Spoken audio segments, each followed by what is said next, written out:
through here. There we go. Each one of these bushes, plants, flowers is a nightmare. I mean, no, it's beautiful. Crafted, thought about, cared for, overgrown. Look, I don't know how you redesign, measure your garden, but I've tried the wheel, I've tried the tape. A laser isn't going through that lot with all the brambles and branches in the way. I just end up in a fight here with nature, and there's only ever going to be one winner, and it's not going to be me. So they say, if you can't beat it, join it. And that's what I've done here with, where's it gone? Moasure. Using this device, in a little under 30 minutes or so, I've managed to measure this whole garden. My life. There we go. Moasure has not only drawn out, like Capability Brown or any of our finest garden and landscape designers, the shape and the shapes within the shapes, like the grass section, the garden beds, the paved area, the ramps, the steps. It has also worked out the total perimeter, the elevation changes, the angles. How did I do it? Well, let me show you step by step. This is Moasure, the first ever motion-based measuring tool. Essentially, it will measure your position in 3 dimensions as you simply move around a space, and it will also draw that space out with all the calculations as you go along in 3 dimensions. You can use Moasure handheld or place it into a Moasure stick. Looking at the app, we have a red light and it is telling me to go to our start point. So let's do that. We wait a moment and the light goes from red to green, which means we are good to go. We can start measuring. I am going to move fast and deliberately and place Moasure down every 6 to 8 seconds. Pause for a moment and let Moasure capture the point. I move fast between points in order to maximize the measurement accuracy. And off I go again to the next point. I'm not ambling like on a lazy Sunday afternoon, nor am I like Schumacher in a Ferrari, but somewhere maybe in between. I can travel about 40 feet in 6 to 8 seconds over normal ground. And when I place it down, it is worth taking the extra care, easing the brakes gently to place the device down and not come to a screeching halt or a hard stop and crash land the device. Like any electronic instrument, you may overwhelm the gyros and affect your measurement if I touch down with a bang. I also let the stick rest in between my thumb and index finger, which for me ensures there is no movement while Moasure does its thing. At this point, I can be continually assessing the terrain as I assess my next move.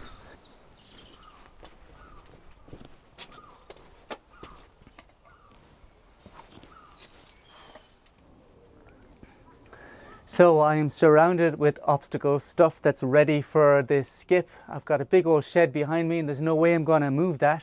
But I want to get a straight line measurement from where I am here to the other side of that shed. Well, a wheel isn't going through there, nor is a laser, nor is it tape.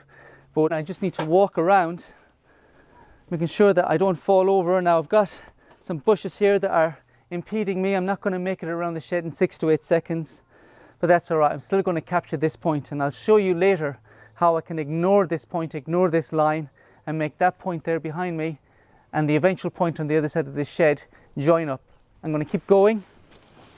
Just place it up here on these slabs, use them as a launching site for my next point that I'm going to grab on the other side of the shed. Let's go for it now. Okay, I've got my point. And it's pretty rough ground in here. I'm not forcing Moasure down. I'm holding the stick between my index finger and my thumb, so I know Moasure is still, and therefore it can capture a point.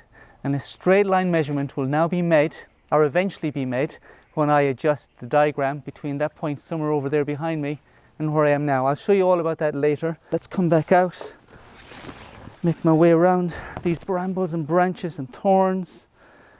Obstacles like this and other problematic situations coming up ahead, like not being able to get to the fence line or measuring over rough terrain, complex shapes are for me one of the reasons Moasure was created, and in fact excels in this environment where perhaps other methods would struggle. Like now, if you notice, there are sections of this boundary I cannot get to due to the overgrown brambles and trees. But that's not a problem. I can still capture a point anywhere alongside the obstacle. It doesn't matter where, and I can continue to do so as many times as I need until I can find other opportunities where I can get to the boundary. Right, can I make it? Let's see. Yes, we have touchdown right on the fence line, so I've got that while I'm here. I'm just going to get another one. Now I can back my way out. Whoa, let's place the device down again. It doesn't matter where, it doesn't matter that I'm not alongside the fence line. That's not a problem. I have another opportunity to get to the boundary, so let's go for it. Can I get there without falling over? Yes, we've captured this point as well. All good. So later I will show you how I can go into the app and edit this diagram to ignore these points and get a more realistic measurement of this area. And in situations like this, where normally with other devices like tapes and wheels over rough terrain, I know for me, I'm introducing error. However, with Moasure, I feel like I can be more confident in my estimation. Like up ahead here in front of me, I'm about to come to an impasse. Some pretty big old trees and bushes and a big huge compost bin preventing me from actually getting into that corner. Moasure again will come to my rescue with the extrapolate corner tool. All I need to do is ensure that I've captured 2 points on each boundary, which I've done in this fence. And now I'll go to the next one and I can extrapolate the corner later to work. Okay, I'm going to bring you all with me as we try and get another further 2 points along the fence line behind. So later on I can extrapolate the corner. We're nearly there. Oh, we're there. Yes, before I knew it, we have touchdown. And then let's get one more while I'm here. Let's back our way out of here. See if we can escape unscathed without scratches from Mother Nature, which is trying to keep me in here. Okay, let's make our way out to the other end. I'm never going to make it to the end in 6 to 8 seconds, but I can again capture a point here. I can ignore it later. I'll show you all this at the end. Let's make our way across. You can see there's no way I'm getting to the boundary line or the fence line with all that bush and bramble behind me. Okay, and again, let's go through here. Let's go around. Whew. Let's see if we can weave our way, duck and dive. Okay, we're going through. And place it down. Yes, there we go. Again, I am holding the stick between my index finger and my thumb, just letting it rest. So because this is a motion-based measuring device, it just needs to be still every once in a while to capture a point. If I'm clenching it really tightly, you know, my nervous system is moving it and it's not being still, and therefore it won't capture the point. So just be chill about it, I keep telling myself, and then back way out without crashing anything.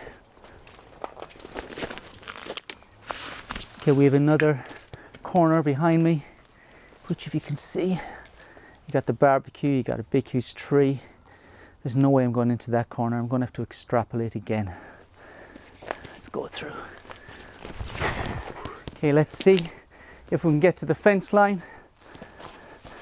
Okay, I don't need to go in, the stick can go in.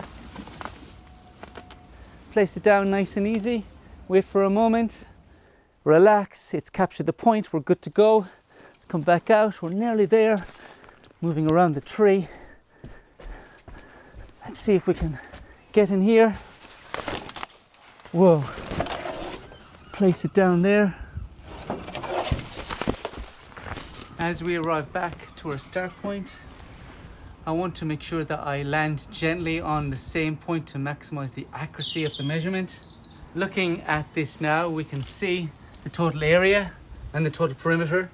However, I have some adjustments to make with the suite of edit tools Moasure has made available to me. First, let's adjust the boundary lines, because if you remember, I captured points near the fence line in certain sections where I was unable to get to the boundary. So I tap edit, I select a point, tap ignore, and now a line is drawn between the point before and after it. It's as if the point was never captured. You can repeat this process for all the other points outside the boundary, and you will notice the drawing adjusts to better represent the boundary and perimeter of the area you are measuring. See how the total area and the perimeter have been adjusted accordingly. Remember also that corner with the massive trees I couldn't get to because I captured 2 points on each boundary line. Now all I need to do is select that corner on my diagram, select edit, select extrapolate corner, and there we go. We now have an accurate representation of this whole garden area. Again, the total area, the total perimeter have been adjusted. We're looking at this whole garden in plan view, so let's have a cheeky look at it in 3D. I can move the diagram around to get a feel for the area and see the elements that I can't immediately see just looking at the garden normally. I can see the elevation difference just here. If I select a point, the coordinates X, Y, and Z are displayed, and our Z, which refers to the elevation difference relative to where our start point was. To dive in deeper, let's go to the cross-section tool. I can select this point here and that point there and get the length, rise and fall. Or I can check out the gradient on this section of the path. Go to gradient. There is my grade, my angle, etc. Let's come out of there and name this layer accordingly. This is just the base layer and only part of this garden story. I would also like to know the measurements for the paved area, the grass, the garden beds, so that I can make a more informed and therefore more accurate estimation of materials like fertilizer, mulch, compost, seed, sealant product for those paving slabs. To do that, I will need to add another layer. Let's add a new layer. Layers is another feature that will allow me to measure these shapes within this overall area to ensure that all these layers are positioned relative to each other. I need to capture 2 reference points along my first edge, ideally 4 to 5 meters or 13 to 15 feet apart. Now Moasure is orientated correctly and knows where it is in the world, or this garden world at least. So let's make my way to the start of the shape, this grass area that I want to measure. There we go. The path type is set to ignore line by default when you start a layer. So I need to switch to whatever path type I want to use next, which in this case is going to be, when you agree, straight line. So away we go.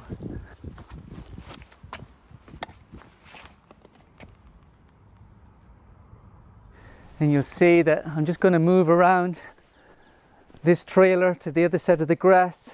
And even though I've taken the scenic route, a straight line measurement has been captured. As I move along with my measurement, I can switch to different path types to suit the space in front of me. I'm switching from line mode to arc. I've also used trace mode where the shape was more irregular and complex. For example, as I trace out this meandering section, every step of every swerve and curve is being recorded and drawn out. If I'm doing this with a taper wheel over these bumps and then doing the math, I know for a fact for myself that I'm introducing error. More or less, I can never tell. The fact that Moasure is doing these mathematical gymnastics for me is giving me peace of mind and giving me a more accurate estimate. The terrain is changing from short grass and smooth to long, rough and ready. Yet my focus is to still move quickly between points and place the stick down gently. My technique changes slightly in placing it down though. Where the grass is longer, I always scout out a good even spot, and where that is not the case, I may push down through the grass, just like here, to ensure there's no movement of the device. If it is half floating amongst the blades, then as far as this motion-based measuring device is concerned, it is still in motion and therefore still measuring and not capturing the point. So you will, from experience, develop your technique to ensure the device is still. Moasure was doing everything else, measuring distance, length, grade, angles, drawing a 3D sketch that you later can manipulate and export.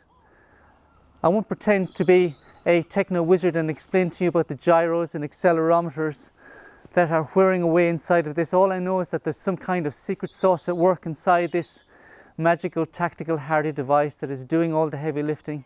I just have to make sure that I put one foot after the other and don't fall over. Right, this area is now completed. I will tap the Start Finish button at the bottom center of the app, and on screen I can see that the total area and perimeter of this sub-layer, this whole grass area, shaped with all of its twists, contours, arcs and turns, is orientated and dovetailed onto our original base layer. I will now give it a name. It's so easy, provided I know how to spell. It's organized, helps me be organized. I can, if I want, get various measurements between the layers. I can select points and see the distances between them. In 3D, the elevation changes are apparent, which is great for all sorts of reasons, especially if I wanted to put steps or an accessibility ramp in anywhere.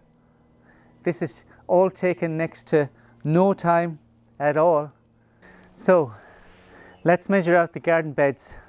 Again, I'll go back to the original start point and capture 2 reference points along the first edge, ideally 4 to 5 meters or 13 to 15 feet apart.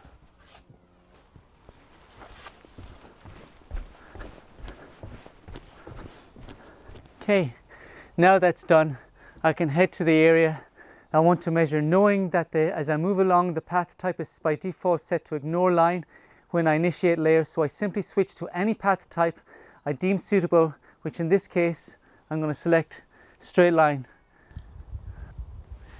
The surface is fairly even, and again, as I place the Moasure stick down, I do so with care.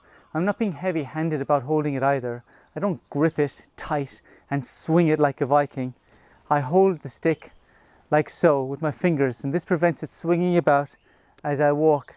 And when I place it down, I'm not trying to break the earth as if I'm wielding Thor's hammer. I place it gently and let the stick rest between my thumb and index finger. This way I know that it is still. I can capture a point, I can take a breath, assess my next move, which in this case is to get around these tricky obstacles. Let's make our way around. Let's go through. See if we can reach into the corner. Yes, we've captured the point. Just wait for a moment. All good. We have undergrowth, overgrowth, a barbecue all around me, which means essentially that getting into that corner is going to be a heartache to measure. However, I can now make the decision, which I just have, to use the extrapolate corner tool within Moasure without getting a scratch. All I need to do is ensure I've captured 2 points, which I have over there on each boundary, which I am doing so here, before and after the corner behind me for the extrapolate corner tool to work. So let's do that. Then after the measurement, I will show you how we can make the adjustments. Can we get in there for the second point? Yes, we can. I love the fact I got this stick and I don't have to get my whole body and my head in there and don't get scratches all over my face. We've got our total area, we've got our total perimeter on there, and before anything else, I'm going to make adjustments for the inaccessible corner. I'm going to select that corner on my diagram. I'm going to select edit, I'm going to select extrapolate corner, and there we go. We now have an accurate representation of this whole paved area. Again, the total area and the total perimeter have been adjusted. So let's now add another layer for the decking and the path area, with a view to the decking area being transformed to match the paved area. So what I need to do is add a layer, go to our first edge and capture 2 reference points, roughly 13 to 15 foot or 4 to 5 meters apart. There's one.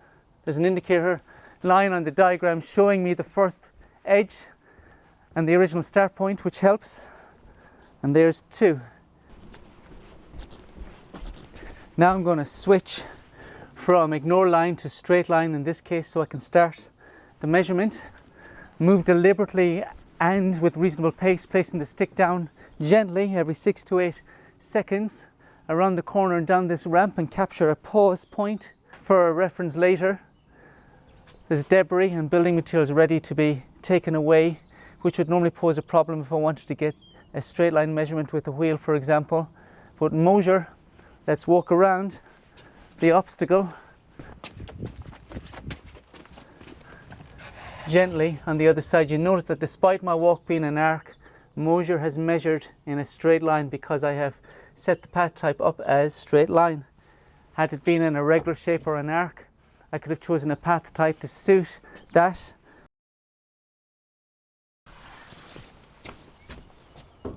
Okay, and we're at the end. I'm going to tap the start finish button to complete that measurement. We got the total area and the perimeter. Our drawings dovetailed and overlaid perfectly into the overall drawing. The customer has also asked for some specific trees and bushes to be kept and worked on and complemented. So there they are behind me, so let's capture them and I will show you yet another path type not yet used on today's project. First of all, again, let's add a new layer. So we're going to make our way to our start point on our first edge. We're going to get 2 reference points alongside the first edge. So we've got one. Let's travel at pace. There we go, that's about 13-15 feet, 4 to 5 meters. Capture the second point and we're good to go. Let's make our way over to the tree. Now I know by default, because I'm in layers, that I'm in ignore line mode. Let's just place it down gently. And now that I'm here at the tree, I like to use a path type called circle to denote the trees. So let's just switch from ignore line to circle. 3 points at least to get a circle. So we got one. Let's get the second. There we go, can you see that? That's number 2. Let's go here for number 3. And you can keep going, the more the better. So we've got a tree, or we've got a circle. Just do that. Now I can either use ignore line and go to the other tree or add a new layer and capture the other tree. I'll just repeat the process. Switch from ignore line to circle. 1, 2, can we do 3? 3. Stop that, save the measurement, we're done. In little under 30 minutes or so, Moasure and I have duck dived and weaved beneath the brambles and branches and undergrowth to capture this entire garden area for estimation purposes. You've also seen me capture all the sub-layers like the grass and the decking and the paving and of course the trees. You've seen me use multiple path types like straight line, ignore line, circle, trace and arc. You've seen me use the extrapolate corner tool as well. Also as well, you've seen what I've had to do, how I could manipulate the drawing when I couldn't get to the boundary or the fence line. So as you can see, the whole beauty of this device, the entire reason why this exists is that you can capture all the measurement data from every angle and side, the total area, total perimeter, height, length, breadth, and not have to worry about having to physically check every millimeter from every side and do the math from every angle, because it just does it all for you. And that's Moasure.